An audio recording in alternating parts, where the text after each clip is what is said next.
අවං පඩියට කරන එකක් නෙවෙයි යා. පඩියට කරන එකක් නෙවෙයි. මහ ලොකු පඩි හම්බ වෙනවද ආමිගේ කොල්ලන්ට? උන්ට අවංකවම රට ගැන බොක්කෙන් හැඟීමක් තියෙන්න ඕන. අවංකවම රට ගැන හැඟීමක් තියෙන එකෙක් විතරයි යුද බිමේ ඉස්සරහින් ඉන්නේ. උණ්ඩ එන බව දැන. ඌ දන්නවා තව සුළු මොහොතකින් කොහෙන් හරි එකක් එන්න බලන් තමන්ගේ ඔලු කටු කුඩු වෙලා යන. ඒ දැන හිටගෙන ඉන්නවා. උන්ට කියනවනේ, උන්ට බයිනවනේ ජාතිවාදියෝ කියලා. අටපා සාමිකාරයෝ කියනවා. ආදීන් පස්සේ උඹලා අටපා සාමිකාරයෝ යකෝ ආයිත් උඹලට රණවිරෝ කියන්නේ ආයිත්. මේ උන් නිසා රැකිලා ඉන්නේ උන් මේ ඇතුලේ දාන සොමි මම මේ කියන්නේ. අර හරි උන් හින්දා රැකෙන්නේ. කොටි ටික ඉන්න තු හිටිය උන් හින්දා. මෙහි ਵਿਚාර ලියන්නේ. නාස් විදගත්තු, කන් විදගත්තු, පෙනුමෙන් පිරිමි වුණාට ඇතුලෙන් ගෑනු වෙච්ච උන්. කියනවනේ අපරාධ කළා කියලා. ආක්‍රමණිකයා කියන්නේ එකක්, බේරා ගන්නා කෙනා කියන්නේ එකක්. එතනින් කවුද හොඳ නැත්තේ? ආක්‍රමණිකයයි හොඳ නැත්තේ. මොකಾದ හොඳ? ආක්‍රමණයෙන් අනිත් අයව ගලවා ගන්නා කෙනා හොඳයි. මෙවුන්ට මේ දෙක තේරෙන්නේ නැහැ.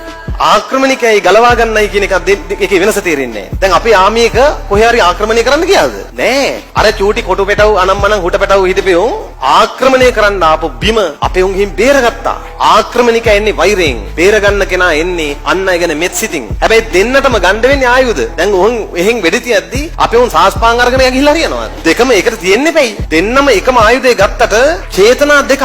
මේක තේරෙන්නේ නැහැ මේ අලුත් පිණුම්කාරයින්ට. ආයුධයක් අතේ තියන් ඉන්න කෙල්ලෙක් අපේ මේ හමුදා සෙබලියක් පින්තූරේ දාලා උඩින් දාලා යුද්ධේහි වීරත්වයක් නොමැති බව ඔබේ දරුවාට කියා දෙන්න.